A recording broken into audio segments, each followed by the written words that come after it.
Bom dia, boa tarde e boa noite, amigos e amigas.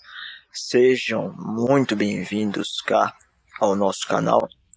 E hoje eu tentei gravar esse vídeo muitas vezes, mas é bem difícil mesmo concatenar tudo, a voz cansa.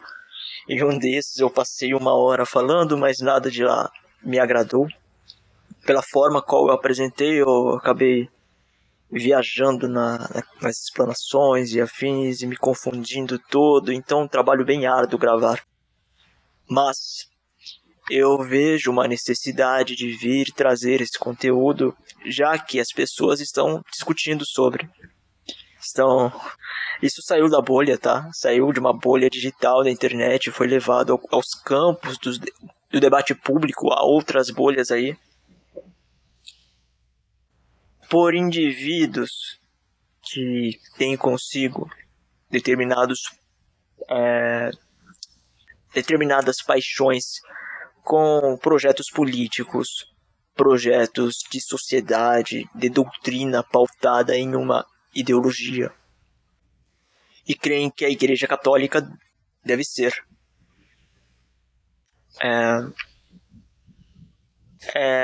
uma sucursal de partido de esquerda e esses movimentos sociais aí pautados por políticas de esquerda também, assim como o contrário também há. Também existe o contrário, movimentos de direita que acreditam que o catolicismo tem que se portar como um grupo de indivíduos ligados a Bolsonaro, ligados ao trumpismo, ligados à defesa do Estado de Israel e por aí vai. Nós precisamos, antes de falar do que é o tradicionalismo católico, expor o que é o modernismo teológico católico. Por quê? Porque um é a resposta ao outro. Trata-se de um movimento que um toma e o resultado acaba sendo gerado mais à frente, que é uma reação a essa movimentação existente dentro do seio da igreja em determinado período. O modernismo teológico ele começa marginal, ele começa em alguns guetos do catolicismo, mas vai avançando de maneira tal que hoje a gente discute isso, e hoje nós vemos pessoas com certa admiração com o rito romano sendo perseguidas politicamente pelo Vaticano. Isso é inevitável, a gente chegar ao ponto de afirmar que existe uma crise na igreja. De fato existe. Entendam, meu intuito aqui não é dividir, não é segregar, não é separar, não é promover aprofundamento de discussões e nem nada do tipo. Eu quero somente explicar. Certo que de maneira rasa, eu não posso prometer algo tão profundo, porque se assim for, farei 5 horas de vídeo e ninguém merece, certo? Eu irei dispor de referências e de autores e afins para que quem tiver curiosidade possa depois estudar. Eu sou apenas um leigo, eu não sou um estudioso profundo na área da teologia como seria um teólogo. Eu também não sou um sacerdote da igreja para conhecer na prática toda a eclesiologia básica ao indivíduo que quer explicar aos demais os fenômenos de popularidade de algumas figuras católicas que são contrárias ao sistema vigente. O que seria o sistema vigente? Aquilo que está sendo favorecido pelo legacy e pelas estruturas consolidadas de aparelhamento geral do establishment e de demais frentes da sociedade civil e do poder público, que estão de acordo com outra linguagem, não a linguagem de Cristo, não a linguagem da igreja e da tradição, estão de acordo com a linguagem dos grupos políticos, da lógica politicizante, estão vinculados a outras tendências, outras paixões, a ideia do liberalismo maçônico, os frutos desse liberalismo, como o socialismo, o comunismo, os ismos e por aí vai. O modernismo teológico católico trata-se de uma corrente teológica e teologal cuja gênese percorre o final do século XIX e o começo do século XX. Chamada assim de a síntese de todas as heresias, Omnium Heresium Collectum, pelo Papa São Pio X na encíclica Pascendi Domini Gregis, de 1907. Para alguns católicos, essa é a heresia mais influente da história da Igreja e uma das piores, se não a pior, pois concatena todos os erros do passado, conforme eu apresentarei mais adiante.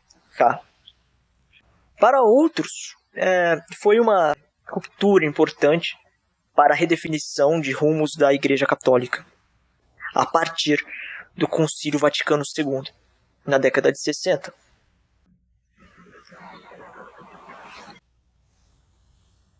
A priori, temos que falar sobre os precursores, claro. Esses três nomes são os principais precursores. Friedrich Schleiermacher, que defendeu uma ideia de religião vinculada ao sentimento, que depois fará parte de uma concepção sobre a experiência religiosa e priorização dessa experiência religiosa na vida religiosa. Não falaremos mais dos mistérios, não falaremos mais de questões básicas, elementares a respeito da participação dos ritos e afins, tendo Cristo no cerne e no centro. Passará o homem, frente a essa experiência, ser o centro da vida religiosa a partir de então. Adam Moller e Ernest Renan mais adiante. O Adam Moller, eu admito que eu não li tudo, metade das obras, ou sequer algum elemento profundo a respeito das obras, que eu li extremamente raso sobre Moller. Mas o Ernest Renan, ele traz algumas influências aí aliás, todos os três trazem influências da teologia liberal protestante. Mas o Ernest Renan, ele resgata alguns erros do passado, né? Algumas coisas afins, como o entendimento de que existe Deus em todas as coisas. Pois bem, adiante, entramos no escopo dos três pais da teologia modernista. Edmund Leroy não é o primeiro, mas é um dos. O primeiro, Alfred Loisy. Alfred Loisy, ele, historiador, passou a contestar a veracidade da Bíblia, ou então seus pontos que são explicitamente literais, e dizer, não, isso não é literal. Não há comprovação, é claro. Abdicar então da fé. Não havia fé. Havia necessidade de comprovar tudo isso por meio da razão. E George Tyrrell é um ex-calvinista, foi um ex-calvinista, converteu-se ao catolicismo, era um irlandês, tinha temperamento muito complicado de se lidar, então não gostava de ser contrariado, acreditava que a igreja deveria se tornar mais uma instituição social do que uma instituição que ligasse o indivíduo aos céus. Devesse a igreja prezar mais pela sua materialidade e terrenicidade do que ao seu aspecto não militante. Abdicar-se então do apreço pela igreja militante e voltar-se somente ao que nós vemos aqui na Terra. São então alguns caminhos que o católico segue que vai o levar à teologia modernista. A acadêmica, como visto pelo Alfred Loisy, onde que tudo vai precisar de provas. Não se há necessidade de crer mediante a fé. Não. Prova e prova. Pode relativizar a Bíblia, relativiza as Escrituras e dizer que não pode ser, pode não ser. E compreender tudo pela ótica histórica. Envia uma substituição do mito pela história. Nesse caminho tomado e exercido. Por que o mito é tão importante? O mito é um dos elementos essenciais para a construção do sistema de crença. Não existem sistemas de crença sem mitos. Isso é trazido nas obras da fenomenologia, do estudo da ciência das religiões, como do Mercier-Liede, principalmente, onde nós conseguimos 3 elementos essenciais citados pelo próprio mito, rito e crença. Mas, no total, conseguimos encontrar 8 desses elementos na sua obra. Não citados, mas tu consegue encontrar lá os mistérios, as respostas, a cosmogênese e... Enfim, agora não me recordo os 8 elementos certinho. Mas quando você substitui o mito pela história, você está retirando a religião do seu escopo místico profundo e sistemático, referente à crença e conexão com o sobrenatural, e levando somente ao campo da naturalidade, a entender a sua materialidade e saber. Somente. Diminui-se o grau da religião até então. Abdica-se de elementos que são profundos à crença. Retira-se todos e pronto.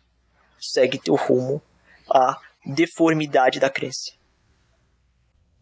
A filosófica, tomada por alguns outros, que bebem do racionalismo de Kant, do idealismo de Hegel, do subjetivismo da crença de inexistência de verdades absolutas, e falar, não existe verdade absoluta, tudo é relativo. A Igreja Católica pode não conter a verdade em sua defesa. Pode ser um conjunto de mentiras, pode ser. A Igreja então não é verdade, Cristo até então não é verdade. Passa a ser uma possibilidade.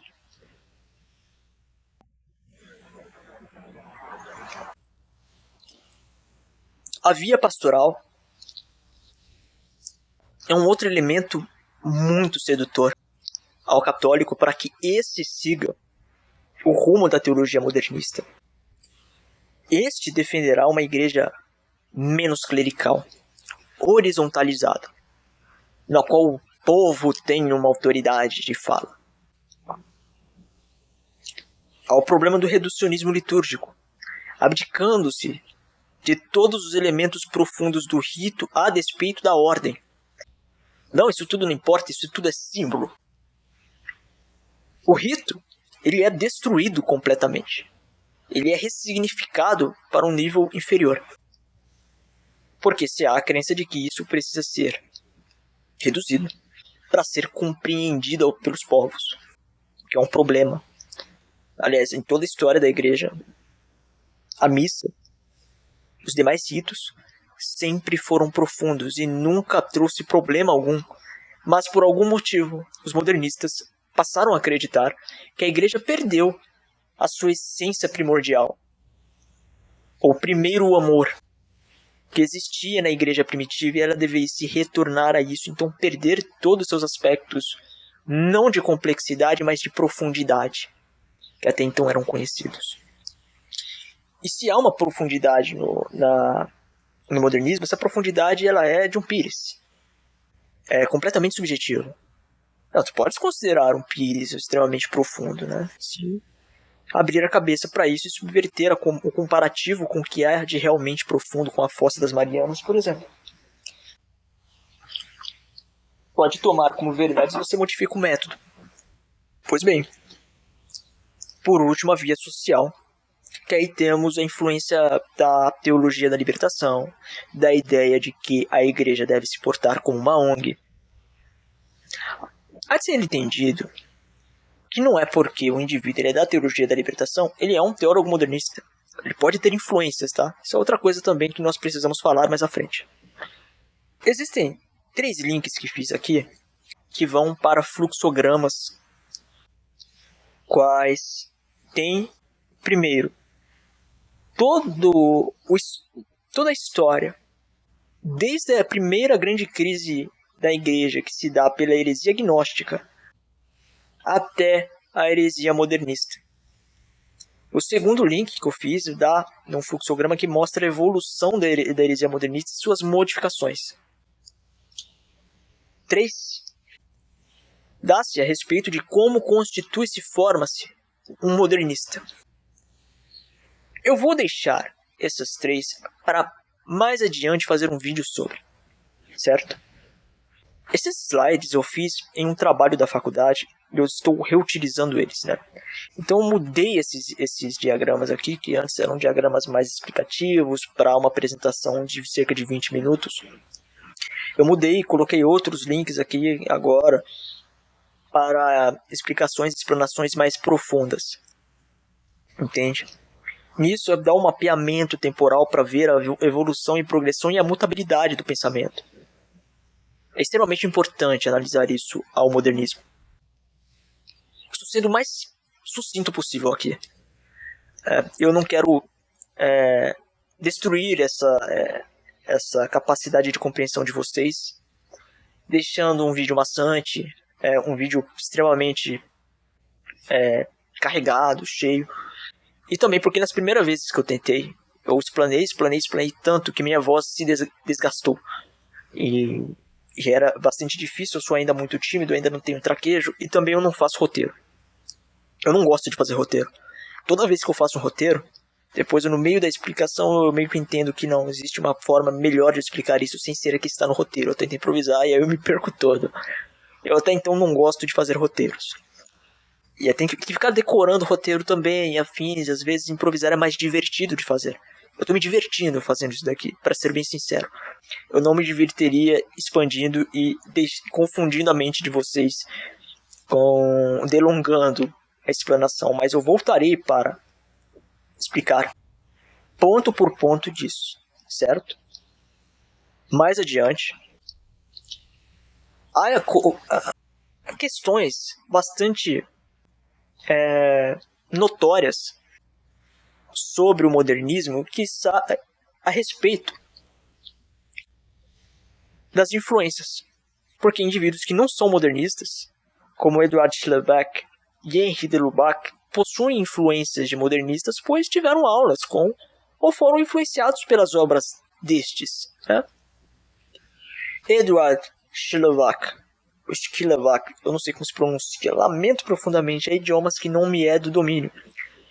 Aprendeu com Marie-Dominique Chenu, que era um teólogo muito voltado à compreensão modernista.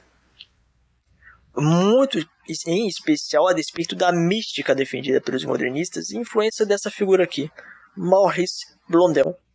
A partir dele, o modernismo ele se torna diferente daquele projetado por essa figura aqui, que era carente de matéria, de espiritualidade.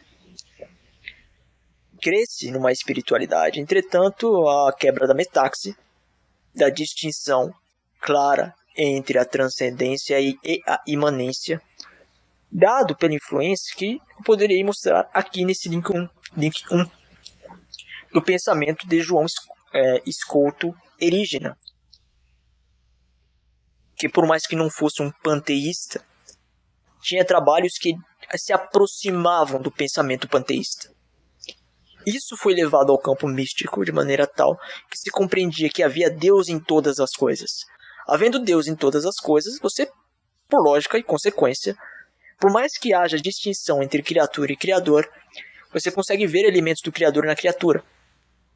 Se isso não for tão bem trabalhado, leva a erros, qual o indivíduo vai crer que por haver Deus em todas as pequenas coisas, a imanência ela é constante de maneira transcendente, então não há distinção. A imanência e a transcendência são próximas dentro desse modelo apresentado, o que é um problema. Isso age de forma a uma tensão com outros pensamentos sobre a distinção dual entre matéria e espírito, entre a bondade, entre a maldade e afins, que são bastante controversas dentro do próprio modernismo teologal. Outro indivíduo foi Auguste Valencin, curiosamente todos esses franceses, né? A França é muito forte, muito influente. há de se entender que coincidentemente, alguns teólogos da teologia da libertação na América Latina foram estudar na França. Tiveram professores de influência dos franceses. Claro, a teologia da libertação ela cabe em um outro vídeo explanatório. A teologia da libertação foi uma criação da KGB. Isso é comprovado por documentos, figuras influentes dentro do movimento da teologia da libertação. Tiveram contatos, trocas de informações comprovadas documentalmente com agentes de inteligência de informação laranjas usados pela KGB, que era o método de ação da KGB. A Igreja Católica tem o melhor serviço de inteligência do mundo, quiçá. Talvez um pouquinho atrás do Mossad. Porém, a Igreja Católica trabalha com agentes, qual é o nome? Informações cruzadas. Agora esqueci o nome certinho, correto a utilizar. Quando se estuda os métodos e as estratégias de espionagem. Mas quando se usa agentes duplos, né? O cara ele é da Igreja Católica, mas ele também é ligado à KGB. O indivíduo é ligado ao Vaticano, mas também é ligado à CIA. E todo mundo desses aí fazem parte ali da inteligência do Vaticano. A inteligência do Vaticano é tão boa que ninguém sabe o nome, né? E ninguém fala sobre. O Daniel Ortega, quando ele persegue padres, freiras, ele persegue com motivos bastante explícitos. Ele acredita que estes estão espionando seu governo. Estão de fato. Tanto é que precisou o Lula conversar com o Papa Francisco para que depois houvesse liberação dos padres e das freiras que foram presos e presas no regime do ditador Daniel Ortega. Então a Igreja Católica trabalha com essa forma de obter informação. Deixa a gente duplo. Por isso que tem muito sujeito ali que age de maneira a conciliar o progressismo, mas a permissão do Vaticano. Claro, a gente não pode cair no erro dos continuistas de acreditar que tudo isso faz parte de um grande plano, que não tem problema nisso. Claramente que tem, né? Porque é muito arriscado esse modelo de trabalho, essa forma de trabalho, mas é que dá resultado à Igreja Católica, que vem dando resultado há muito tempo. Há teorias aí, até então, que o Papa João Paulo II era agente da CIA, certo? E se dá justamente por conta desse aspecto histórico da Igreja Católica quanto à sua atuação. Pois bem, há de entendermos também determinados erros em considerarmos modernistas aqueles que não são, ou aqueles que somente têm influência do modernismo. Os jesuítas e o nosso Papa Francisco, que é jesuíta, por exemplo, são amplamente atacados por alguns tradicionalistas radicais como modernistas. Ou então o Papa Francisco ele é acusado de ser da TL, erroneamente. O Papa Francisco ele é fortemente influenciado pela teologia del pueblo, que é uma adaptação de correção da teologia da libertação. Alguns pontos foram alterados, então modificados. Temos outras correntes teológicas hoje que já estão mais adequadas às culturas dos povos indígenas, dos povos latino-americanos e dessa riqueza plural cultural que tornam antiquada a teologia da libertação, de maneira tal que hoje a teologia da libertação ela é comum somente aos mais velhos. Os jovens hoje em dia não são mais ligados a essa corrente teológica.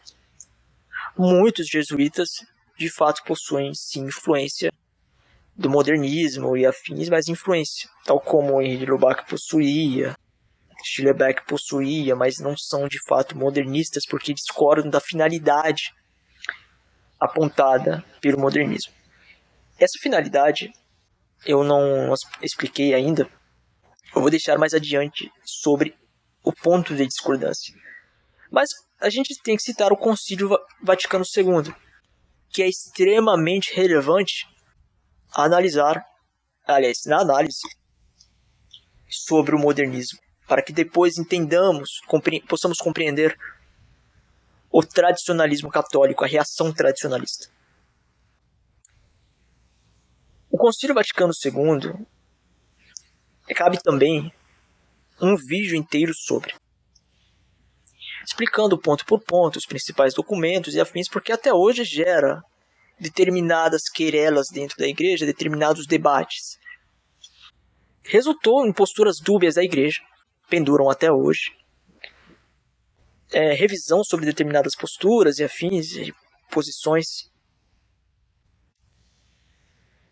mas de maneira a qual não foi tão profunda o suficiente para mudar a doutrina da igreja.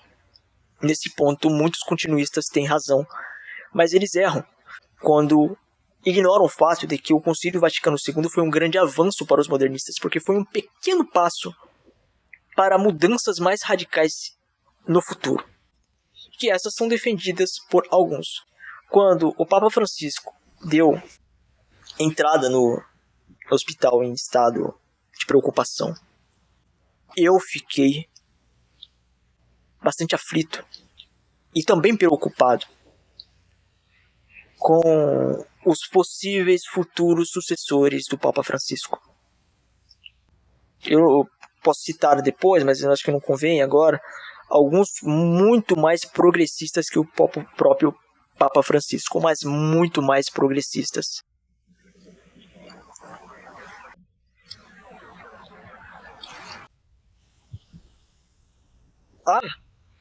De entendermos essas mudanças, esses aspectos, o que vai diferenciar o modernismo católico da ortodoxia tradicional católica é que em uma vemos Deus através da revelação objetiva, vemos uma comunicação divina externa, histórica, definitiva, com uma natureza de revelação. O papel da igreja é de guardar e interpretar a autorização, de guardar e interpretar a verdade revelada, portanto, cabe a ela a autoridade sobre esse papel. A compreensão dos dogmas parte das verdades imutáveis e objetivas. Enquanto ao outro lado do modernismo católico, vemos a experiência subjetiva e consciência individual tomar conta. Os processos acabam sendo mais internos, evolutivos, experienciais, empíricos, psíquicos, não no sentido tradicional da psicologia, da psique, mas no sentido moderno da psicologia.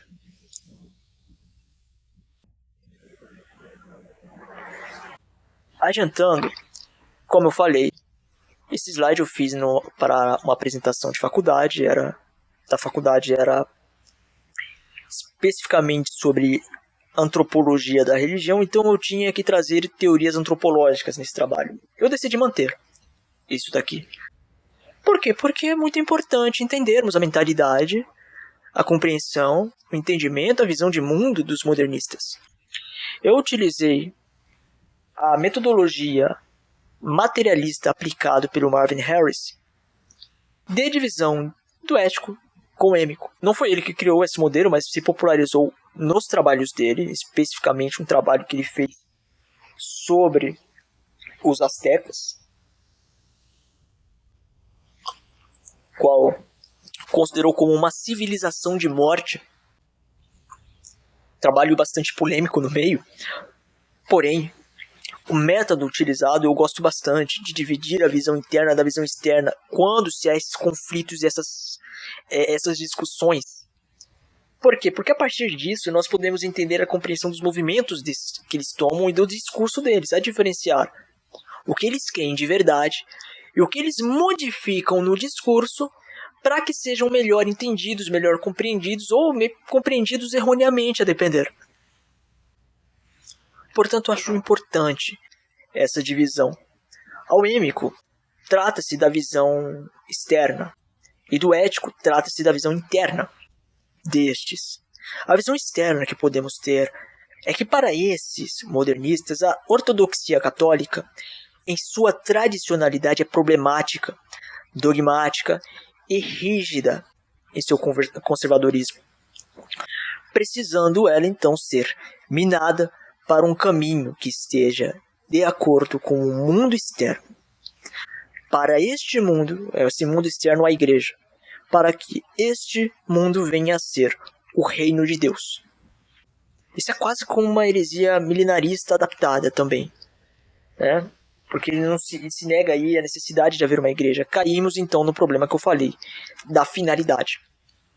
Qual é o fim último da heresia modernista? É reformar a igreja de maneira tal por dentro, mudar a sua estrutura, mudar seus elementos basilares doutrinários, para que então a igreja se dilua ao mundo, deixe de ser igreja, deixe de ser uma instituição espiritual, trate-se já de uma maneira transformada em uma força mais terrena e vinculado a determinadas ópticas que não visam mais o fim salvífico, mas o fim de transformação do mundo e do homem dentro de sua terrenicidade. Ao ético, temos duas visões que resultam em dois problemas. O primeiro é teologal e o segundo é um problema de ordem política. É importante separarmos esses dois. Por quê? Comum aos erros, os mais modernistas não relevam problemas teologais aos tradicionalistas, mas sim os problemas políticos e afincam as soluções essas como políticas, mesmo que impliquem em alterar a doutrina. Os críticos destes cometem um erro de focar somente na questão teológica e nas questões doutrinárias, pouco dando foco às questões políticas. Um tradicionalista, por exemplo, raramente vai citar os escândalos do Banco do Vaticano, que foram esses escândalos que resultaram na renúncia do Papa Bento XVI e na ascensão do Papa Francisco, que tinha mais traquejo político, de diálogo, e de fato tem, até hoje.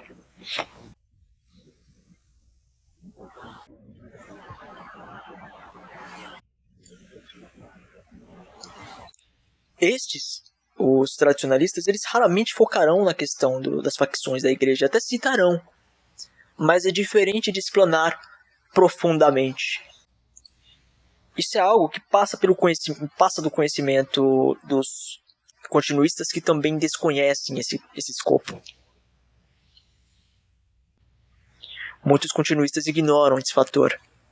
Vou analisar somente doutrina, então a boa parte da defesa ao Concílio Vaticano II por parte dos continuistas é uma defesa rasa, que é fazer uma hermenêutica dos documentos novos, aliás, dos documentos da Igreja Católica pós-conciliar, e tentar relacionar isso com o catecismo, com documentos oficiais da Igreja, com documentos antigos da Igreja, e dizer, olha, utilizar um método comparativo para dizer que um possui relação com o outro, e que não há mudança estrutural, que não há mudança significativa, sendo que o ponto dos críticos à Igreja pós-conciliar é de que há essas mudanças, mas essas mudanças são sutis, são mudanças nos detalhes, e que abrem espaço para novas interpretações, dessa vez dúbias. E a linguagem dos modernistas é uma linguagem por si dúbia, que abdica do uso da lógica e trata a viver do uso da dialética, pois crê que não existem premissas universais imutáveis, que não. Todas essas premissas são sim mutáveis, e inexiste verdade que não passe por mutabilidade. Até então é viável então para estes o uso constante da dialética e o desuso da lógica. O uso da lógica somente em alguns casos específicos. Ao ético, a despeito do problema teologal, vamos para o primeiro ponto. Eles creem que são convictos, eles são convictos de suas posições, creem fielmente na necessidade deu uma nova hermenêutica sobre os dogmas e a doutrina da Igreja Católica para que ela torne-se não mais uma instituição religiosa, mas o reino de Deus secular e terreno. Vemos então a transformação da doutrina aos poucos nessa parte, mas não por uma fé, mas porque acreditam estar fazendo um bem, né? Estar fazendo aquilo que foi solicitado por Cristo de determinada maneira dentro da compreensão deles. Determinados absurdos acontecem de que o cara não, pelo amor de Deus, o fiel e o sacerdote adepto desse pensamento já naturalizou isso na fé dele, de maneira a qual ele não vê contestabilidade ou determinados absurdos que são praticados por ele como erráticos. Esse exemplo aqui, eu vou dar zoom. Eu darei zoom aqui, eu vou dar zoom. Aqui. É um papa que... Aliás, papa, pelo amor de Deus. Perdão, senhor. Um padre que se vestiu de noiva, colocou um véu e começou a falar de sexo com Deus. Não estou de sacanagem, tá? Nesse caso eu posso mostrar aqui, né, pra alguém que acha que eu tô duvidando que é. Padre, polêmica, pelo amor de Deus, não é possível. Padre, polêmica, noiva, vestido. Poderia escrever tudo em ordem, eu tô escrevendo tudo. Eu tô com uma mão só, com outra mão tô segurando o microfone aqui pra falar. Enfim. Padre, polêmica, vestido. Coloca assim, vai aparecer, porra. Vai aparecer aqui. Aqui, padre que atuou em Divinópolis aparece vestido de noiva e gera polêmica. É essa figura aqui. Monsenhor Eustáquio, padre com 53 anos de sacerdócio e ex-paroco de Divinópolis, se encontra no centro de uma polêmica religiosa e social após ministrar uma palestra inusitada no Clube Campestre de São Gotardo, em 22 de outubro. No evento religioso, pelo amor de Deus, estou cometendo os erros aqui. No evento religioso de 81 anos, utilizou um vestido de noiva e abordou um tema que teria envolvido sexo com Deus, gerando controvérsia entre os fiéis e repercussão nas redes sociais. Isso aqui não é uma postura correta para um sacerdote, mas acontece. Não quer dizer, claro, que ele é modernista, pelo amor de Deus, né? Um cara que não é modernista, ele pode cometer esse erro aqui. Mas que isso já está naturalizado de maneira tal que o indivíduo pode falar, somente uma hermenêutica, não tem problema, isso é uma forma de ensinar os fiéis e afins, isso aí é com tempestade de copo da água e etc. Isso é um problema gerado por essa questão do problema teologal. E o segundo é o problema político, tá? São falsamente convictos de suas posições e creem que a chamada necessidade de uma nova hermenêutica sobre os dogmas e a doutrina católica são pontes para a consolidação de projetos externos a ela, que dentro dessa lógica são antagônicos à própria catolicidade, então não estão a serviço da Igreja ou de Cristo, mas a serviço de forças externas. Esse problema político passa por um grande problema que não pode ser descrito como uma teoria conspiratória, mas como prática conspiratória, pois é amplamente documentada, a exemplo do documento Alta Vendita, que expõe um plano da maçonaria italiana, em especial os Carboneiros. Estes aqui, tem um nomezinho aqui em cima, Les Carbonari. Peraí, deixa eu ler direito aqui que eu não estou vendo. Les Carbonari Louvre, Louvre, a Louvre, Louvre, eu não sei pronunciar. Enfim, tá escrito aqui, isso aqui é uma arte referente aos maçons italianos, né, que tinham um plano de infiltração na Igreja Católica e aparelhamento. Esse documento foi divulgado no final do século XIX, agora eu não lembro se pelo Papa Pio XI ou se pelo Papa Pio XII, talvez nenhum dos dois, inclusive. Enfim. E são problemas muito pertinentes ao Vaticano, que geram algumas questões aí a despeito das facções políticas do Vaticano e de alguns sujeitos mal intencionados dentro. Novamente, entra então a questão lá do Banco do Vaticano, das relações mal explicadas com as máfias italianas, em relação do porquê que um maçom enfim, essas questões aí que aparecem em teorias, se alguns indivíduos dentro da igreja possuem relação com maçonaria, etc. Claramente que tem muita mentira dentro desses meios que circulam, né? Tem muita difamação, tem muita falsificação para tentar relacionar alguns nomes à maçonaria. Mas é um fato que havia interesse de maçons em se infiltrarem na igreja. Pois bem, como eu falei, eu havia feito isso dentro de uma lógica voltada, aliás, dentro de uma estrutura voltada a analisar antropologicamente os modernistas. Contudo, eu encontrei uma teoria que daria entendimento do porquê que muitos se tornam. E essa viria a se tratar da pluriversalidade dentro da concepção filosófica contemporânea de compreensão do ser. Isso eu tirei do livro do Padre Lima Vaz, um livro chamado Antropologia Filosófica, que é um compêndio histórico da evolução do pensamento antropológico ao homem, do entendimento de como o homem havia se visto dentro das eras. Parte então desde o período antigo, passa pela era axial, vai então chegando aos tempos contemporâneos. É dito na obra que a filosofia contemporânea inclina-se assim a conceber o homem como um ser pluriversal, no sentido de que, na representação de sua situação em face da realidade, opera-se uma inversão da direção dos vetores que circunscrevem o lugar ontológico do sujeito. Para o homem universal, esses vetores convergem, segurando a metáfora da reflexão sujeito-realidade.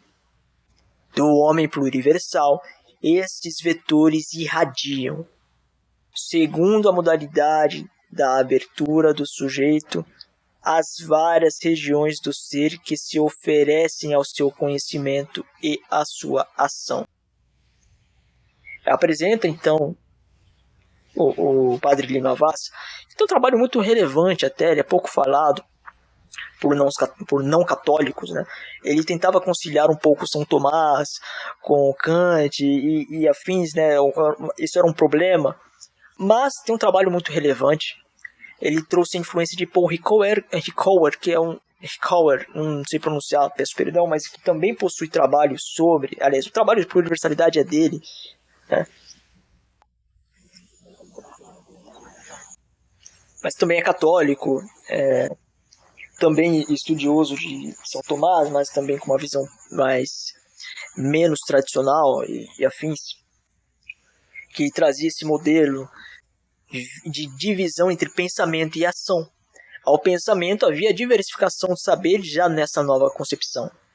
A experiência de ordens irredutíveis até então participando dessa nova concepção filosófica do ser. A realidade histórica social em divisão à sua realidade natural. A despeito da ação, até então, dividindo-se do pensamento que age em potência, não, a outro, em ação de fato. A construção da ordem humana, da presença do homem no mundo. Isso é a transformação da linguagem, da ação primigênia, da ação propriamente dita e do mundo. Variam-se novas formas de humanismo, novos valores até então, e tudo isso em conexão dentro de um único espaço. a entender, claro, a pluriversalidade como muitos universos contidos em uma única realidade. Isso é, o ser não mais é universal, tal como outrora, qual indivíduos tinham em compartilhamento a mesma cosmovisão.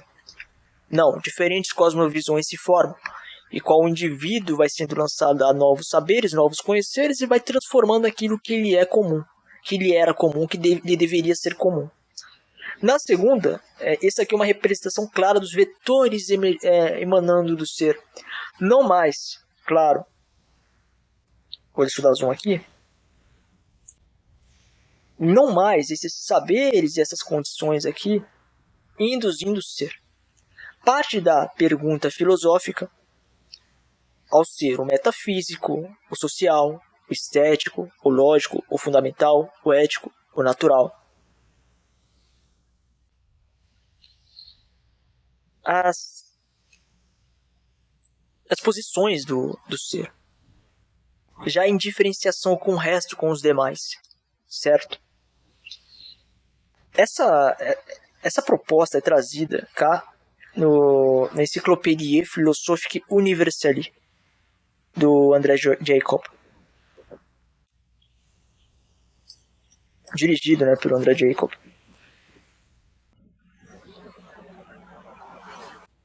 E adiante, o que eu acho mais divertido em analisar são as manifestações materiais e até então simbólicas dos modernistas. Os templos feitos por estes, as imagens propostas por estes, a reorganização, as novas ordens trazidas a estes, as novas formas de colocar os templos até então. É interessante analisar, ponto por ponto. Esse templo aqui, no lado esquerdo da tela, lado esquerdo de vocês, esse daqui, capela da Escola de Ensino Fundamental na Cidade do México. Por fora, não parece um templo, tá bom? Não tem aparência de templo. Isso é curioso porque eu já tive uma discussão uma vez com um sujeito no Twitter, quando eu tinha Twitter, agora não tenho mais, agora se chama X, enfim, eu apaguei minha conta lá porque telemetria muito grande, engajamento por via de rage byte. Enfim, eu passei a não gostar tanto assim do Twitter para continuar lá. Aí eu apaguei minha conta lá, mas eu tinha discutido com um sujeito sobre os templos modernos.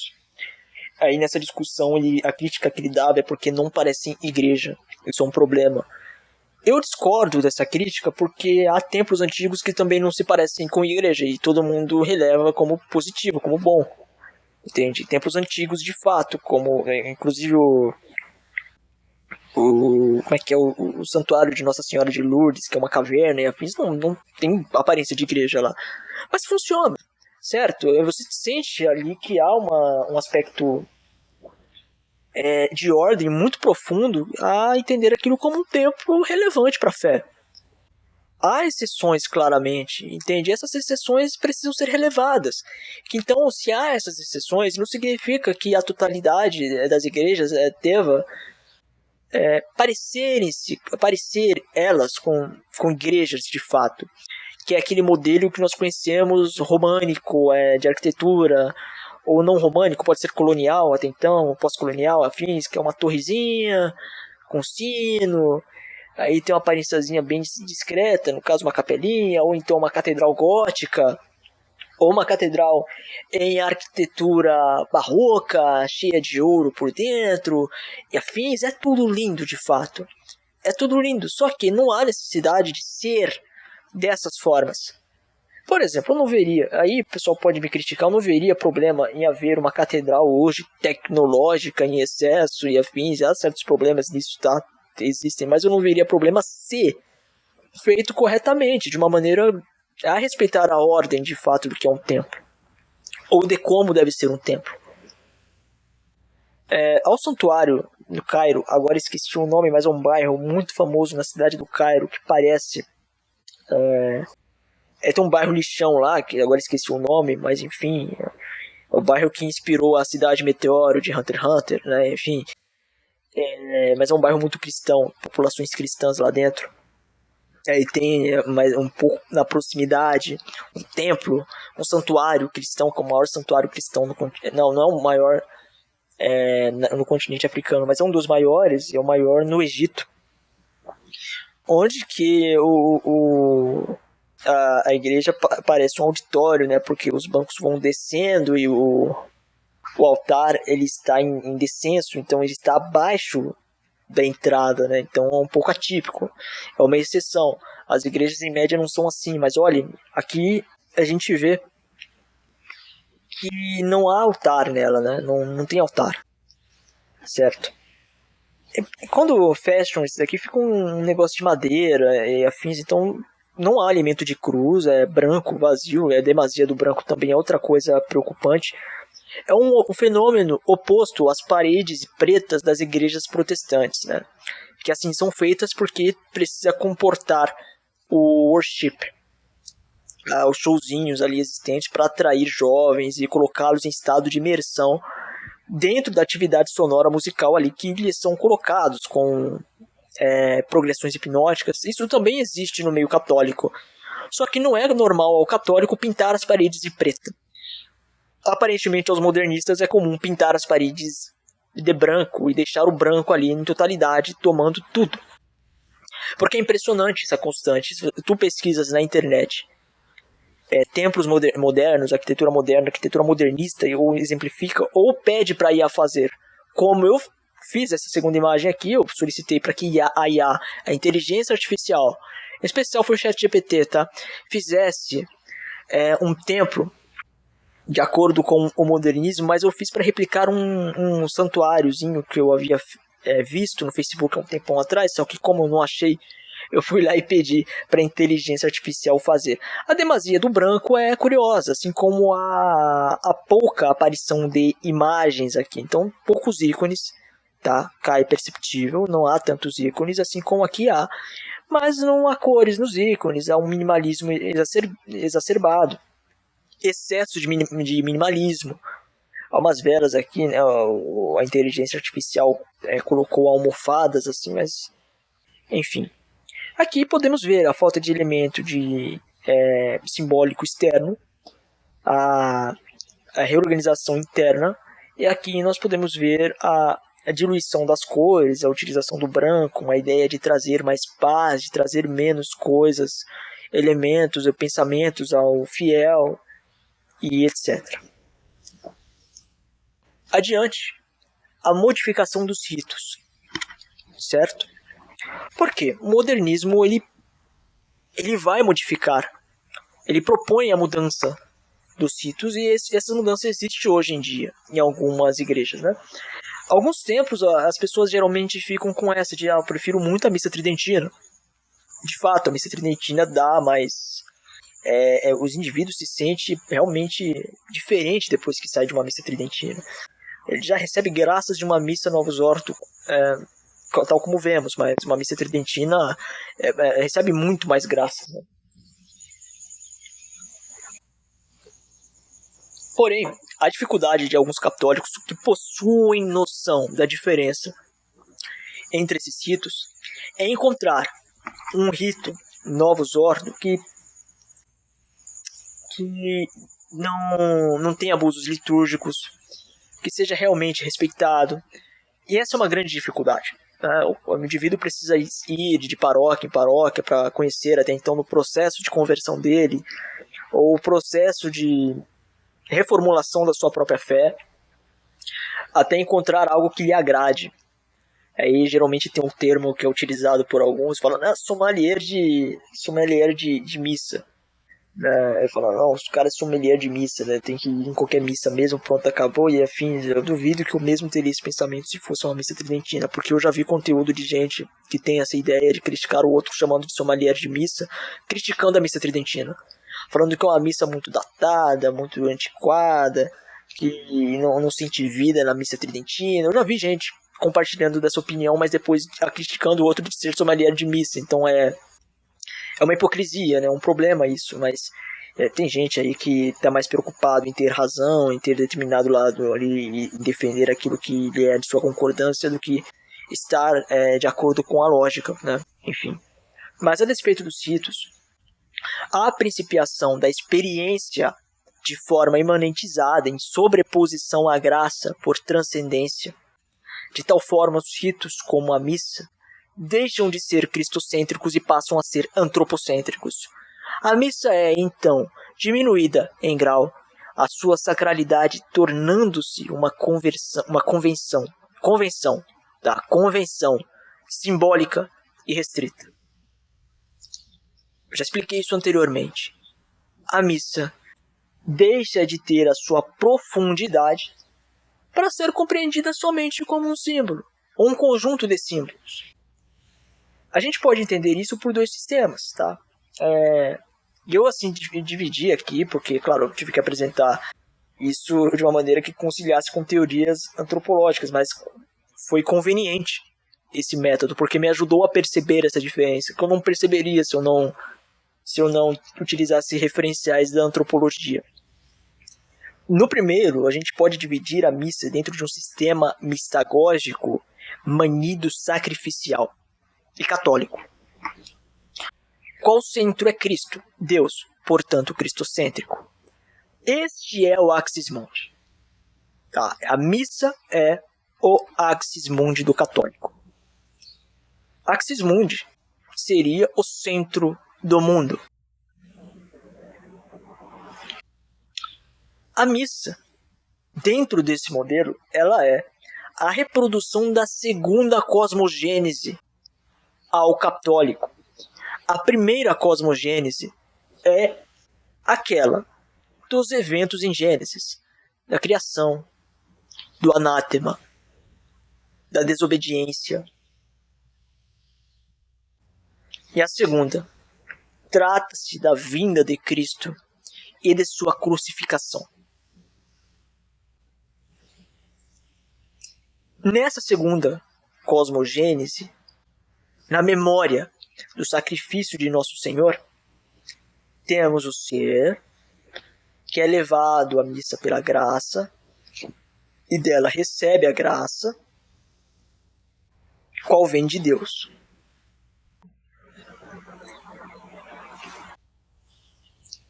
Este ser em contato com a missa está em elevação superior por decorrência de Cristo na missa.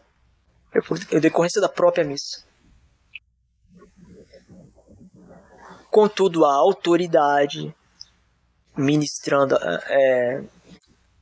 exercendo o rito, tornando possível e viável, trazendo Cristo por via da Eucaristia ao ser, certo? Essa é a relação simples do que é a missa, tá?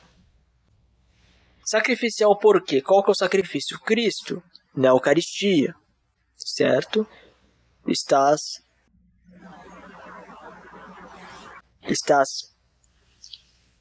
alimentando a alma, o fiel, do corpo e do sangue de Nosso Senhor. O que há de mudança do rito promovido pelos modernistas? Não mais é um sistema sacrificial católico tradicional como conhecemos, com Cristo no centro, com o ser sendo levado pela graça e recebendo da graça, com uma autoridade até então que é o hierofante, e com a responsabilidade de elevar o ser. A missa passa a ser mais não de elevar, mas de nivelar-se ao indivíduo. Então, portanto, estão correlatos. Certo? Este sistema eu chamei de sistema mistagógico sacrificial distorcido. Tá? Claramente alguém pode contestar o que está aqui. Tá? É uma simplificação somente. Tá? Não é um elemento profundo, de estudo profundo. Tá? Também porque isso aí dá para fazer uma tese de doutorado sobre esse sistema e afins. Né? Alguém que quiser aí, mas enfim. Nisso temos a chamada intimidade com Deus como centro da coisa. Essa intimidade ela é antropocêntrica, né? Porque ao indivíduo, quem tem intimidade é Deus contigo ou tu com Deus. Se é tu que busca, logo é tu com Deus. É o indivíduo. Então a missa não é mais a reprodução da segunda cosmogênese. Ela é um evento simbólico de conexão com Yahvé, com Deus. Pois essa intimidade altera a significação do que seria esse modelo, certo? Qual que é o problema da intimidade? Cresce que alguns que não, você vai ter intimidade com Deus. Tu terás intimidade com Cristo e afins. A intimidade é comum aos santos.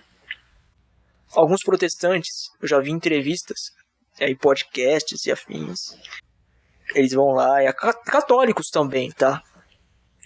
Dizendo que possuem intimidade com Deus porque rezam no quarto, oram no quarto, antes de dormir, aí choram. Aí consideram isso como uma intimidade com Deus, ou porque tem as rezas atendidas. Isso não é intimidade com Deus. Você que estuda a historiologia dessas relações ali, não partem da intimidade. Tanto porque aqueles que não a têm podem também ser atendidos por Deus. Certo? Mas no geral a gente tem a chamada vida interior dentro do ser. Esse é outro elemento bastante pertinente ao modernismo católico, que se nós voltássemos lá naqueles linkzinhos que eu fiz e assim eu explorasse lá, eu explicaria onde surge essa ideia de vida interior. Parte de uma mística católica lá em meados do século, se eu me engano, século XV, certo? Dentro de alguns místicos lá que depois voltaram e foram adaptadas a partir de Maurice Blondel, certo? Então, de entender e considerar e correlacionar com o que foi apresentado por João Escolto Erígena sobre a presença de Deus em tudo. Então, logo há a presença de Deus na vida interior do ser, no interno a ele. Essa presença de interior de Deus gera, então, a necessidade desse passar pela experiência e buscar a missa, certo? Pois há um elemento de Deus, é como se existisse um elemento um pouquinho de Deus ali querendo buscar aquilo que ele é dele. Entende? Aí o indivíduo vai à missa e afins e passa pela experiência. A autoridade, não mais cá como autoridade, está somente como um hierofante. Somente, né? Porque então você acabou com a hierarquia de ordem aqui trazida, aqui apresentada. Está em semelhança. A Jesus vem por via eucarística ao indivíduo, né? Só que o foco não é mais a Eucaristia, o foco é a intimidade com Deus obtida. A Eucaristia é meio que um plus ali. Releva-se a experiência. Essa experiência é guiada pelo hierofante, que então torna-se um guia. E este acaba por conhecer Deus. E aí Deus, participando da vida dele. Não é o ser em participação da missa. É Deus em participação da vida do indivíduo. Então essa é a mudança de estrutura da missa e de sistema mistagógico, qual pode ser analisado, então. Claramente, eu repito, isso aqui não é um estudo profundo da missa proposta pelos modernistas, tá? Isso daqui é uma redução. Esse esqueminha aqui é uma redução, então não tem como definir isso daqui e falar, não, é isso daqui, pronto, acabou. Não, isso aqui tá somente para fim analítico e só, entende? Mas vamos lá para o próximo slide. Que aqui eu tinha proposto isso na apresentação que eu fiz na faculdade, mas seria de um problema central do modernismo a querela então com os tradicionalistas, e isso aqui eu vou utilizar como transição para o problema para depois prosseguir em um estudo, fazer a mesma coisa aqui, um vídeo sobre os tradicionalistas e afins, melhor do que responder a Ian Neves e afins, esse pessoal todo que a gente já fez, aliás, tem gente que já fez isso, tá? A gente já fez, a gente nem fez isso ainda, pelo amor de Deus, né? Pelo amor de Deus. Enfim, tá. Um problema que pode ser sintetizado na figura de Lucy. Lucy. A Lucy, é uma mascote criada para o ano do jubileu. Os tradicionalistas repudiaram completamente essa mascote. Por quê? Porque acreditaram que isso é uma adaptação ao mundo. E não é, né? Uma adaptação ao mundo. Por quê? Porque a adaptação ao mundo, se vocês viram o vídeo até então, entenderam que a adaptação ao mundo parte da mudança da doutrina e de alguns aspectos cruciais ao entendimento e hermenêutica sobre a doutrina, sobre as escrituras, sobre a tradição, sobre a autoridade, o magistério da igreja, etc, etc. A substituição de pontos, por exemplo, a substituição do mito pela história, ou então outros elementos ali que hoje em dia vemos de uma maneira aparente dentro do processo de transformação do modernismo. Certo? Isso precisa ser entendido. Você criar um mascote, tu criares um mascote, não estarás tu cometendo heresia modernista, aderindo à heresia modernista, certo? Lute foi um tiro que saiu pela culatra. Por quê? Porque a igreja fez para conciliar e afins e acabou sendo utilizada para finalidades violentas. Havia a artezinha da Lute destruindo, matando um homossexual, um transexual, etc. Que não é o intuito que a Igreja Católica queria. A Igreja Católica queria que Lute se tornasse um símbolo de chamado dos indivíduos à conversão. Ou não somente a conversão, mas chamado o indivíduo à simpatia com a Igreja Católica. Precisamos lembrar que o mundo todo, o católico e aos não católicos, ele é visto como verme. Ele é visto como lixo do lixo. O não católico precisa compreender e entender que ele pode ser respeitado, mas ele não é amplamente bem aceito por totalidade. O protestante vê o católico como idólatra. O muçulmano vê o católico como idólatra. O judaísmo vê o católico como idólatra. Agora vai aos não estes, as três religiões tradicionais, em exceção ao protestantismo, que se trata de um conjunto de seitas. Vamos ao umbandista, por exemplo, o médio, que ele acredita que todo católico é canalha, é preconceituoso com ele, que o católico na primeira oportunidade vai sacanear ele, vai enfim, agir de má fé com ele, etc. Católico, tudo bem que o católico também tem a mesma visão sobre o umbandista, tá? Mas é farpa trocada, enfim, tu podes ali ter um amigo de um bandista e tal, mas é diferente você ter o teu amigo ali, né? Tu vai respeitar porque ele é teu amigo. Tem as relações pessoais ali a convir. Mas, pô, é notório. Tu entra no Twitter, escreve lá em relação padre morte ali no Twitter, você vê um monte de gente falando, tem que matar padre mesmo, o padre é tudo estuprador, é tudo bandido, é tudo canalha, e afins. Tem uma artezinha que fizeram de uma onça devorando o padre, aí todo mundo enaltecendo a onça lá, falando que a onça deveria fazer, a onça fez o que todo mundo tem vontade de fazer, que é matar um padre. Então, a Igreja Católica precisa manter uma linguagem de comunicação para não parecer uma camarilha de pessoas desalmadas. Aliás, isso é um problema também que alguns grupos digitais eles acabam trazendo à Igreja, né? Porque eles são extremamente agressivos e jogam fora toda a capacidade de trazer novos fiéis, porque fica parecendo que a Igreja é um bando de babacas. Desculpa o termo, tá? Desculpa o termo, mas é um problema de bolha, de digital, virtual, e não cabe somente ao católico. Isso é universal nas bolhas, né? É um problema nas bolhas digitais no todo. Mas, vamos lá, aqui vemos Lute, como foi apresentada, um bonequinho 3D, mas também 2D dela, que é... Cadê? Esse daqui é o bonequinho 2D dela, que é feita por um artista que não é católico, tá? O artista, ele tem algumas artes ali mundanas, mas a Igreja Católica contratou o cidadão para fazer a arte, tá? E deu certo, tá? Enfim. Aliás, historicamente a Igreja Católica não tem isso de só vou contratar católico para fazer, que é uma crítica tomada pelos tradicionalistas.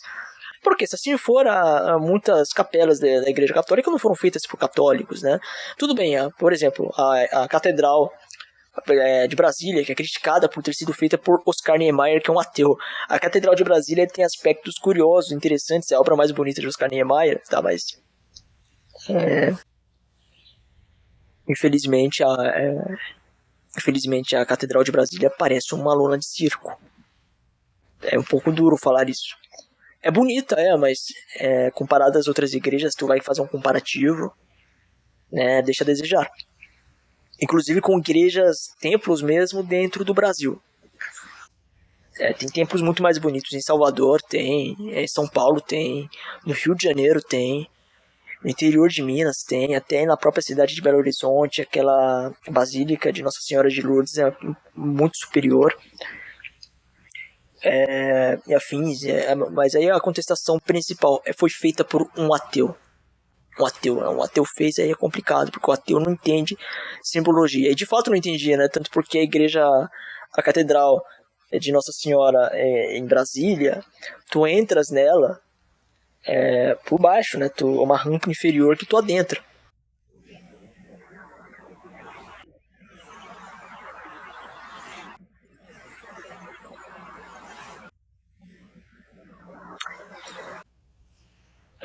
Porque a Catedral de Brasília ele não sabia, não entendia de fato, porque é uma é uma enfim, é uma rampa inferior que tu adentra descendo, aí tu adentra lá, né, passa pela escuridão, aí você entra, tem uma iluminação natural por conta da entrada de luz, mas na noite isso cessa, aí fica aquela iluminação de lâmpada LED, enfim. Mas a problemática, colocam, foi feita por um ateu, mas há de se entender que a Igreja Católica pagou para tal coisa ser feita, no caso dessas artes da Lute, né? Foi um profissional que foi pago, o cara não fez de graça, entende? O cidadão foi lá, fez ali gratuitamente, pegou um dos melhores profissionais da área, inclusive o marketing foi muito bem executado.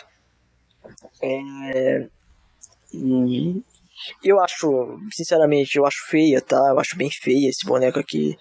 As linhas grossas e etc. Eu não achei bonita, tá? Mas tá bom, a igreja pagou pra fazer, pagou, deu certo, gerou um monte de fanart. Nós temos as fanarts aqui, uma live sendo feita, Weekly Sunday Confessional Stream, né? Lost Little Lambs Saved Today, enfim. E aqui temos, vamos dar zoom aqui, eu vou dar zoom analisar, porque as artezinhas são muito bonitas, são muito bem feitas, né? A Lute é uma criança, uma menina de cabelinho azul, curto, né? Capa amarela e afins. Tem um cachorro aqui no lado dela, né? Eu não sei por que o cabelo é azul, cara. Nos animes tudo bem, que tem personagem de cabelo azul, mas não é realidade, né? Não é pintar cabelo de criança, bicho. Afinal, do anime tem, beleza, o anime tem, mas isso aqui não vamos ser bem sinceros, tá? Luffy não é um personagem de anime, isso aqui não é estilo anime, tá? Estilo mangá. Eu não acho estilo mangá, tem gente que acha, semelhante à arte SD. Mas aqui tá ela aqui metendo a marreta no capeta, no demônio, no dragão. Aqui é feita por uma artista japonesa, qual eu esqueci o nome. Enfim, aqui é uma imagem de Jesus segurando um cachorro, mas trocaram um cachorro para colocar a luz no braço de Nosso Senhor. Aqui ela no modo terror, evangelize, né? Aqui é ela no estilo anime também, estilo mangá. Aqui é ela em estilo mangá também.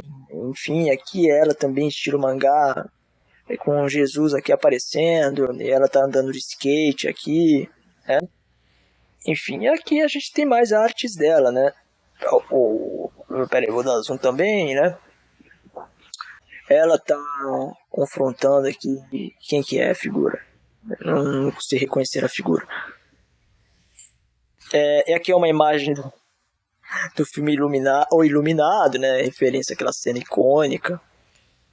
Isso daqui é feito numa arte semelhante à do anime Demon Slayer. Demon Slayer, né? Essa daqui é ela tipo, como um cavaleiro, com uma espada bifurcada, eu não sei o que seria, parece aquela arma que tinha o exército japonês do período do Shogun, dessas coisas aí, né, que eles tinham aquela ferramenta enfim. Aqui é ela pegando uma criança, salvando a criança da morte, né, porque a criança seria abortada, aí ela foi lá e salvou a criança. Planet Parenthood, que os abortistas aqui, pé da vida. Aqui é o tradicionalista médio, o Red Thread, né?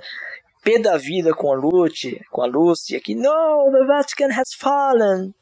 How can they have this evil enemy doll enthroned in the Vatican? It's so over. Filho, não, o Vaticano caiu, faliu, acabou, it's over. E tá a Lute aqui de boa, né? Tá normal, né? Tá a arte normal dela aqui, mas aqui é pra sacanear os tradicionalistas. E aqui é uma manifestação de stand, né? Do anime Jojo Bizarre Adventures. E tá, tudo bem que ela aqui não tá em estilo da arte do Hirohiko Araki. Inclusive, eu acho que se eu procurar, né? Colocar Lucy, Jojo Bizarre Adventures ali, talvez apareça. Mas isso aqui é uma manifestação de stand, claramente. Porque tá como o Star Platinum aparece atrás do Jotaro, né? Da parte 3 do Stardust Crusaders, do anime e mangá de Jojo Bizarre Adventures. Só que uma referência também à parte 7, a parte Steel Ball Run, né? Steel Ball Run, que tem Jesus na parte 7, tudo bem que é o Jesus dos Mormons, né? Hirohiko Araki tomou influência do estudo sobre os Mormons, aí fez o Jesus lá, né? Dos Mormons, né? Enfim, mas é interessante, tá? É uma obra muito interessante aos elementos os elementos cristológicos da obra, é muito significativo, né? Jojo Bizarre Adventures é uma obra que explora bastante elementos da cristologia. Tudo bem que o Araki não entende perfeitamente o que é a Igreja Católica, o que é catolicismo e afins, mas tem umas coisas ali que ele é competente a falar. Porque ele estudou em escola católica, né? Então é melhor ele falando do que trazendo elementos do cristianismo do que o Miura, do Berserk, que conhece nada de Igreja Católica. A obra dele tem elementos que são anticristãos até. Enfim. Mas qual é o ponto aqui? É uma discussão clara. Se é uma adaptação ao mundo. Por quê? Aí é o problema dos tradicionalistas que nós podemos falar mais adiante, futuramente. A adaptação ao mundo não é criar estratégias de evangelho. Há questões aí que são problemáticas, por exemplo, quando você leva isso para a missa. E é um problema, quando fazes aquela missa sertaneja, aí entra o padre lá com chapéu de cowboy, com roupa lá de sertanejeiro, aí é um problema. Mas é diferente, ali é uma adaptação ao mundo, de fato. Tá pegando um elemento que não deveria ser alterado e alterando esse elemento. O que é que há de alteração na criação de um mascote? Eu não vejo alteração, é uma criação, né? Há um fim mercadológico, porque o intuito de um mascote é fazer brinquedinho para criança, vender em algum evento, é fazer aquelas revistinhas, gibis ali para criançada aprender ali sobre o evangelho, alguma coisa assim, a criançada vai lá, tem, tipo Turma do Esmilinguido. Quando eu era criança, eu era protestante quando criança, eu tinha a Bíblia do Esmilinguido. Era legal, cara, ter negócio do Esmilinguido. Entende? Às vezes a criançada católica não tem esse elemento que os protestantes evangélicos têm ali. Tem aqui Turma da Graça lá qual é o nome do R.R. Soares, tinha Turma da Graça, que desgraça, né? Tinha Kids Graça, né? Que desgraça, desgraça mesmo. Mas enfim. Então o mascote ele tem essa finalidade. O mascote é para chaveirinho, é para lembrancinha, é para pelúcia, para você lá dar a pelúcia lá pro teu filho e afins. Aí o moleque gosta daquilo, aí cria uma memória afetiva com a coisa. Ele vai lembrar do ano do jubileu, fala, pô, lembro do ano do jubileu porque quando eu era criança tinha isso e aquilo. O foco muito mais nas crianças, mas os adultos acabam sendo pegos porque nós somos uma geração que cresceu tendo isso daqui como memória afetiva. A nós é comum ter memória afetiva ao anime, por isso o marmanjo de 30, 40 anos hoje assiste anime. O cara lá de 30 anos indo em evento de anime, indo em evento de jogo, lendo mangá, e afins. Pô, eu falei aqui de Jojo Bizarre Adventures, eu leio Jojo Bizarre Adventures, né? Eu ando lendo a parte 8, pô, muito boa, por sinal, excelente. Eu gosto bastante. O cara hoje tem essa idade de não estar livre das amarras dele, de memórias afetivas com esse tipo de produção, e tal como as crianças hoje estão contidas nessa realidade. No passado não haviam outros meios, haviam outras formas. Não se há, então, adaptação ao mundo, se há a criação de novas estratégias. Alguém vai dizer, não, você está mudando o termo, né, para falar, porque vai ser comum, né, vão falar que, não, você está mudando o termo ali para suavizar, que é uma prática muito comum feita pelos continuistas até, né, que até então é uma prática errada feita por eles. Mas, cara, eu não estou cá mudando o termo nem nada, entende? Por quê? Porque mudar o termo seria passar pano. Porque é o seguinte, há de criticar a Lúcius o que deve ser criticado. Não é um problema fazer a Lúcia. O problema é a forma como ela é feita, tá? E aqui é o ponto que realmente eu vou... quem gostou da Lute, lamento profundamente, cara. Tem pontos erráticos na Lute. O caso tá tudo em inglês aqui, tá? Vou falar traduzindo. A capa amarela. A ideia de que a jornada do católico possui suas dificuldades e acaba centralizando muito a dor do fiel, representada na figura. Não temos aqui a dor de Cristo, talvez pudesse forçar a barra em dizer que está na cruz aqui, mas a cruz não é um elemento central, não é o primeiro elemento visto. O primeiro elemento visto é a capa amarela. É a primeira coisa que olhamos quando batemos o olho. Inclusive, a própria cor da cruz aqui, ela meio que passa despercebido. Entende? Por que tem a âncorazinha no anjo? Agora eu reparei que tem uma âncora no anjo. O que significa essa âncora no anjinho? É um anjo da guarda isso daqui, tá? O anjo representa a união entre Deus e as experiências terrenas da presença de Deus na nossa vida. Mas aqui tem um cachorro, cara. O cachorro é um problema, né? O cachorro é uma homenagem a São Rocco, né? E um sinal da divina providência. Ok, mas aqui é colocado, o cachorro também é um símbolo da amizade. Aquela ideia de Deus como seu amigo. Deus é um ser supremo. Não há questão de reduzir Deus à amizade, né? Isso aí lembra a Priscila Alcântara, né? Trazendo essa coisa da intimidade com Deus e afins. Deus é meu amigo, é o nosso amiguinho e tal. Ai, cara, não é assim que funciona. Isso leva o fiel a erros. O cara, ele vai achar que, porque ele tá orando no quarto dele, chorando, ele tem intimidade com Deus. Ele vai considerar Deus como se fosse análogo a um amigo dele, o ser supremo. Deve o indivíduo prestar reverência máxima ao Deus. Mas não, é uma relação clara aqui de Deus e subserviência, porque o cachorro é inferior ao homem em determinadas colocações. Então é um problema se o símbolo é exatamente isso, como uma amizade e tal, para mostrar que Deus tem amizade conosco e afins. Certo? Então, são esses problemas que vemos, a centralidade quase que antropocêntrica, entende? É o homem como centralidade da figura, esse é o maior problema. Claro, aqui tem o Espírito Santo, bom, legal, enfim, mas são elementos assim que vemos, a quem entende, de fato, enxerga e fala, isso aí poderia ser feito de uma maneira melhor. Os símbolos poderiam ser melhor organizados. Poderia ser feito de uma maneira qual não fosse o indivíduo, o homem, o fiel, no centro. Entende? E não é difícil criticar Lute pelos motivos certos.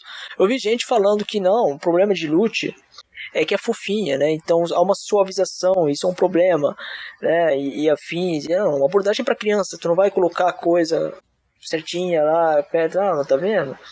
Esses mártires foram massacrados, foram esfolados, foram crucificados, foram perseguidos e mortos violentamente. Não vai mostrar isso para uma criança. Há uma abordagem correta da maneira de se comunicar e chamar as pessoas à conversão. É entendido e compreendido, ainda mais no momento onde que pessoas hoje são adocicadas, frágeis. O indivíduo hoje é frágil, né? O ser é coitado, não pode entender a violência pela tal qual passa o católico em média na luta contra os pecados e afins, certo? É difícil, vai falar isso pro cidadão, ele então pensa duas vezes e fala, não, vou continuar no pecado, vou continuar vivendo nessa vida aqui, e afins. As pessoas hoje são dessa forma, né? e afins, e vê também que ela está se sujeitando às dores dos indivíduos, né? A imagem, o símbolo, é uma coisa angustiante. Então tem elementos negativos na imagem, tal como positivos, né? A comunidade se unindo para ressignificar o que é feia, tá? A Lute é feia colocada aqui dessa forma. Eu acho feio essa artezinha.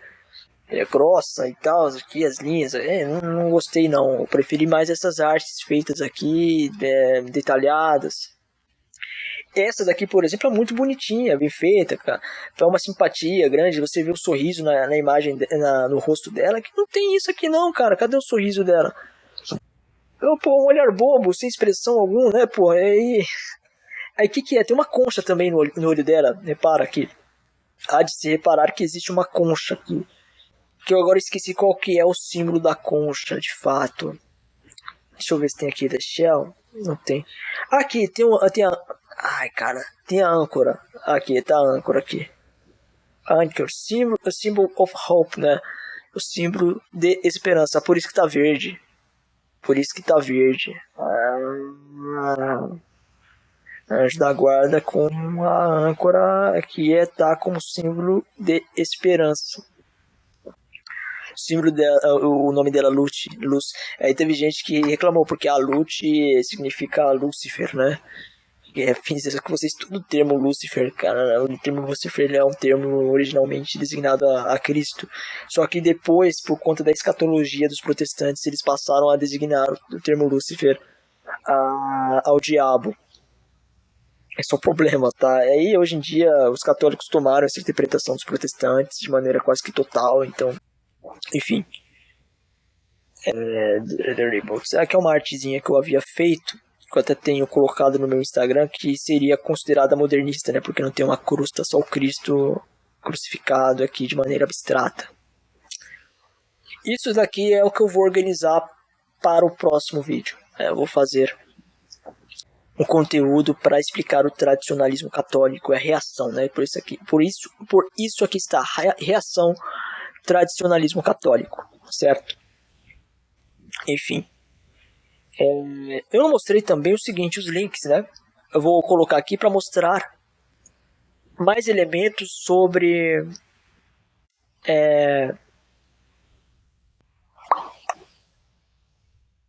aqui, rapaz, sobre os aspectos simbólicos, né, dos templos dos modernistas. Isso aqui é a capela Agri, em Nagasaki, no Japão, tá? Olha o direcionamento dos bancos, eles estão virados para cá, né? Para lá. E não há altar, né? Não tem altar, então a horizontalização ela foi levada à arquitetura. Olha, os pilares são árvores, né? E vista por debaixo, o topo parece um calendoscópio. Esse excesso de questão da árvore colocada em referência à vida é um elemento muito significativo na mudança do modernismo, porque o modernismo passou por modificações e hoje nós estamos numa outra fase da heresia modernista, ou do criptomodernismo, que é do culto a Gaia, que é do culto da geolatria, do culto à terra, em especial trazida pela chamada teologia ecológica. Que tudo bem, nós devemos de fato prezar pela obra de Deus, pelo mundo, pela vida, mas a forma como é apresentada é problemática. Né? Acaba jogando Cristo para escanteio, para colocar a terrenicidade no palco, né? Enfim, no centro. E vamos lá, olha por fora, a escuridão aqui, mas a luz tem uma escada em ascensão na entrada, tá? Tudo bem que é estético a coisa aqui, tá? Eu vou fingir que isso daqui faz parte de uma ideia de ordem. É comum aos templos, que é uma escadinha na entrada, uma rampa também, né? Acessibilidade, né? Enfim. Mas em ascensão, para que o indivíduo suba em elevação a ter contato com o templo onde está a cruz de Nosso Senhor ali, Nosso Senhor crucificado. Aqui é o teto, né? O teto, inclusive, forma hexágonos, tá? É impressionante essa coisa. Essa coisa não, né? Essa característica curiosa que é o calendoscópio, né? Cadê? Tem aqui a imagem das... Aqui, não é esse daqui. Aqui, esse daqui formam pequenos hexágonos, né? Uma forma universal bastante curiosa. Muito padrão no universo tem essa coisa tem esse elemento dos hexágonos. Enfim. Tem outro? Tem outro. Vamos trabalhar agora com a exceção, tá? A exceção é essa daqui, no interior da Alemanha. Bruder Klaus Feldkapelle, né? Ou Kapelle. Brother Klaus Field. Minha garganta tá doendo já. Falando aqui é absurdo por hora, né? Enfim. Vou F11 aqui. Acho que não precisava da F11, né? Agora clã. Desculpa, perdão, clã. Vacilei agora. Enfim. A escuridão é uma entrada de luz que fica ao céu. Por fora não parece um templo. Por fora parece um pilar, um obelisco, alguma coisa assim. Uma torre de energia, não sei. A entrada triangular talvez seja uma referência à Trindade, acredito eu, à Santíssima Trindade. Tem uma cruz no topo, não dá pra ver aqui direito, mas depois vai dar pra ver. Então, pelo menos tem uma cruz, né? Um pouco diferente daquele templo da cidade do México, daquela capela qual apresentei. Aqui é a cruz, ó. Dá pra ver a cruz aqui. A entrada é essa porta, não sei se é metálica, enfim, mas tem uns furos aqui nos detalhes, eu acho que é por conta da ventilação também, da entrada de ar, alguma coisa assim. Aqui o fecho de luz, é como se fosse uma caverna em escuridão, como houvesse um fecho de luz. Talvez o simbolismo é de que há Deus no meio todas as trevas, nós podemos encontrar a luz, a sua redenção e sua salvação. Talvez seja esse o significado deste templo, mas tem poucos elementos, poucos ícones, né? Com exceção dessa imagem aqui, que não dá para ver direito qual imagem é. As velas aqui é um indivíduo senta em reflexão, mas é uma coisa muito voltada a si próprio, ao self, ao próprio indivíduo no momento de reflexão, no momento profundo de experiência. Tanto que não há uma cruz aqui dentro com o Nosso Senhor crucificado, né? Enfim. Não há imagens, né? Enfim.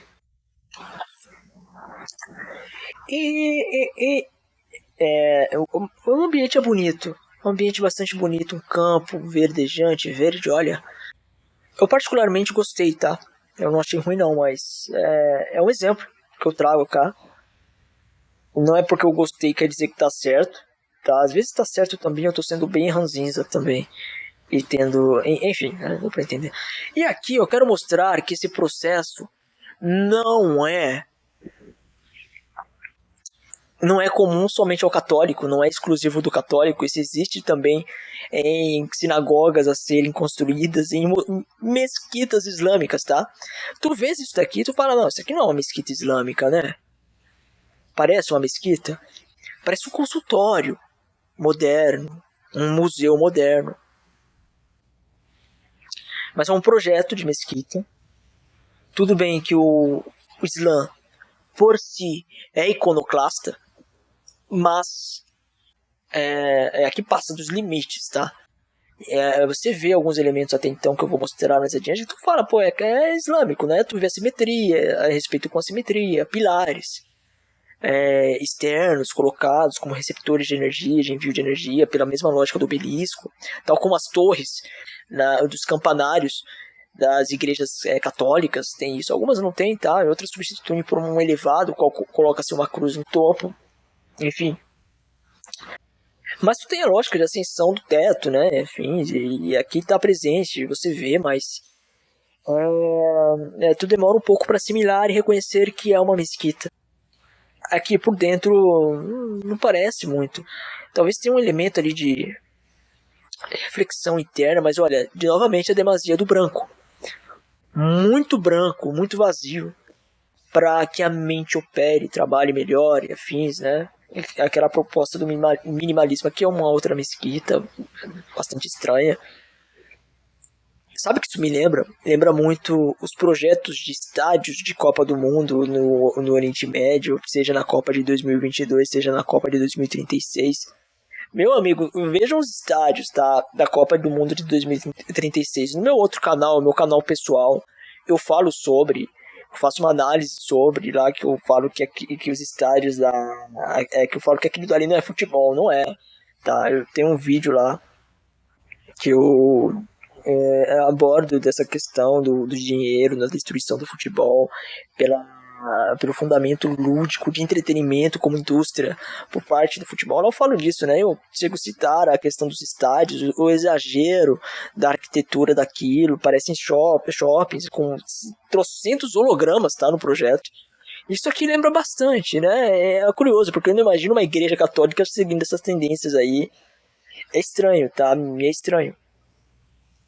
Aqui tá um modelo, praça, mesquita, mas aí tem a junção dos dois conceitos, é uma mesquita e praça dentro da mesquita, né?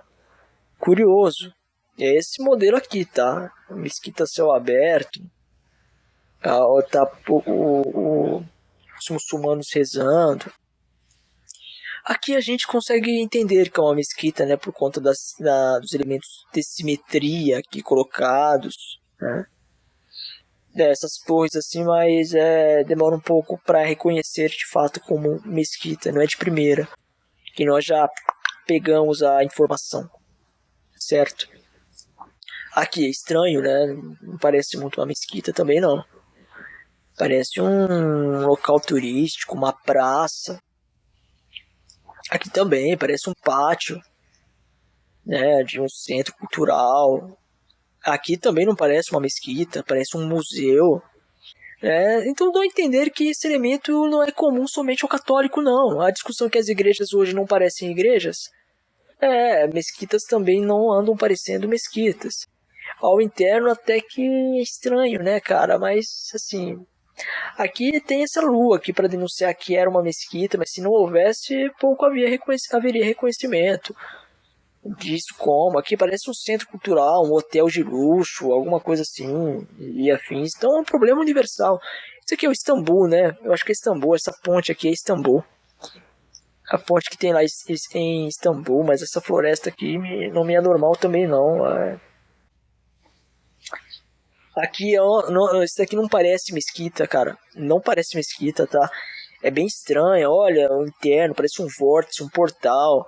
Aqui tem uma porta, o povo aqui e afins, mas ó, as faixas intercalando a sombra e a luz.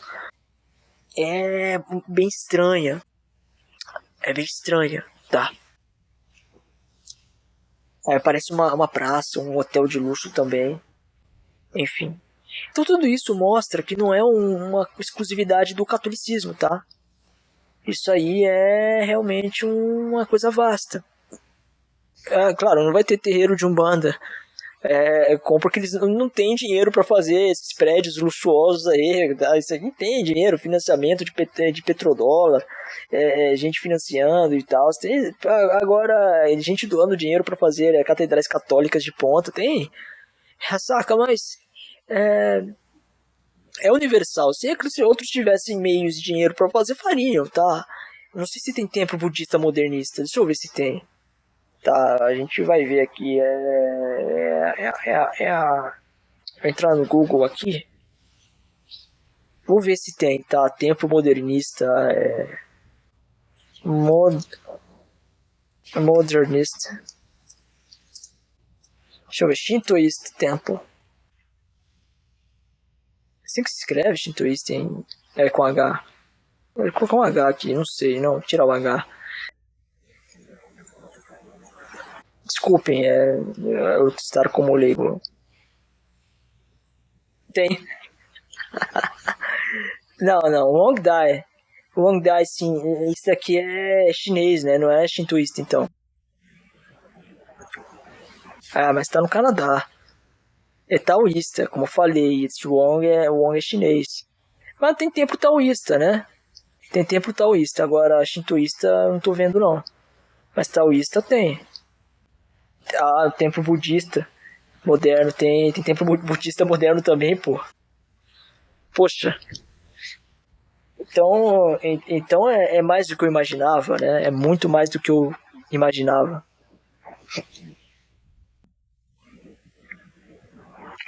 Rapaz. Material Innovation.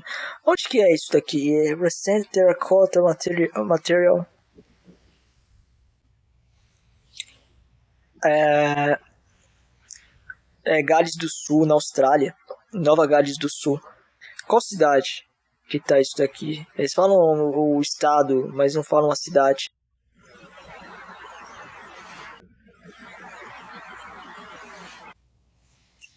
Ai, velho, é vacilo isso daqui. Falar no estado, tá? Novas Gales do Sul, mas qualquer cidade. Nova Gales do Sul, não sei. Acho que não é onde tá Melbourne, né? Melbourne é Vitória. Melbourne é estado de Vitória. Nova Gales do Sul seria Adelaide. Deixa eu ver. Google é Nova Gales do Sul. Nova Gales do Sul. É onde tá Sydney. Tá certo, então. Não é onde tá Adelaide, não. É onde tá Sydney. Aliás, onde Sydney está. Corrigindo. Onde Sydney está. Mas tem outras cidades. Brisbane, né? Brisbane. Não, Brisbane é mais ao norte. Agora não tô me recordando. O Golden Coast é ali, né? Gold Coast. Enfim. Essas são algumas dessas cidades aí. Shintoísta tempo não. A gente achou budista. Agora shintoísta eu não achei não, cara. Não achei. Tem templo chinês moderno aqui. Taoísta. Budista. Ó, templo moderno budista. Lufu. Rapaz. Ó, rapaz. O que mais? Modern Shintoist Temple. Tem outra religião. Não adianta Umbanda, né, cara? Candomblé, etc. Não vai ter aqui no Brasil. Deixa eu ver. Templo. Não tem, né, pô? Eu queria pegar exemplo. Cara, não vai ter. Não tem nem tradicionalidade em algo recente. É uma religião de menos. De um século, pô. Tô exagerando também. Mas um pouco mais de um século. Eu achar que vai ter elemento de mudança, de transformação ali. Eu não tô tirando sarro, não, tá? O pessoal pode entender errado, falar que é menos de um século. Mas é menos de um século, não tem como forçar a barra também. Que mais daria pra pegar aqui de influência? Sinagoga. Sinagogue. Tá assim, com Y. Temple. Modernist.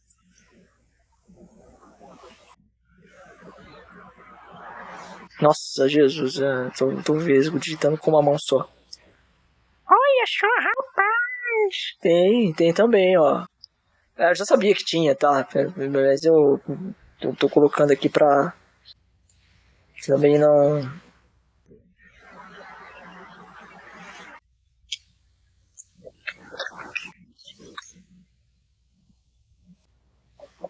Onde fica? Onde fica? Modern American Synagogue. Isso aqui é dos anos 50, dos anos 60.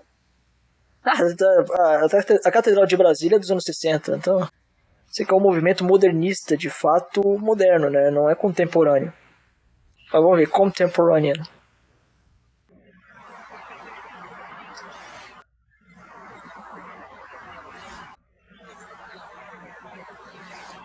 Acho que tem que ter o H aqui, né? Ou não.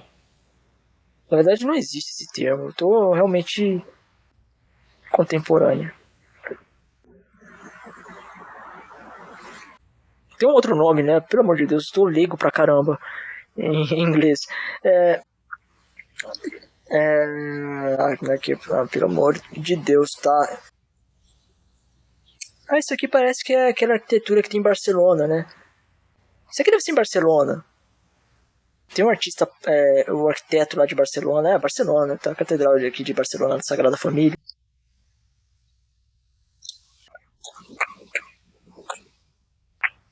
Isso aqui é a nova sinagoga em Munique. Isso aqui é tendência construída em 2006, outro exemplo aí. Então, outro exemplo aí, mais um. Entende? Então a gente vê igreja, templo aí. Isso aqui é o que? Modern Synagogue também.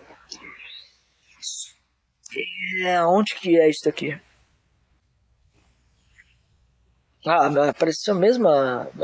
Que paia, que paia, que paia, que paia, que paia, que paia, que paia, mano, que paia, velho. Ô, meu velho. Enfim, tá, deu pra entender a coisa.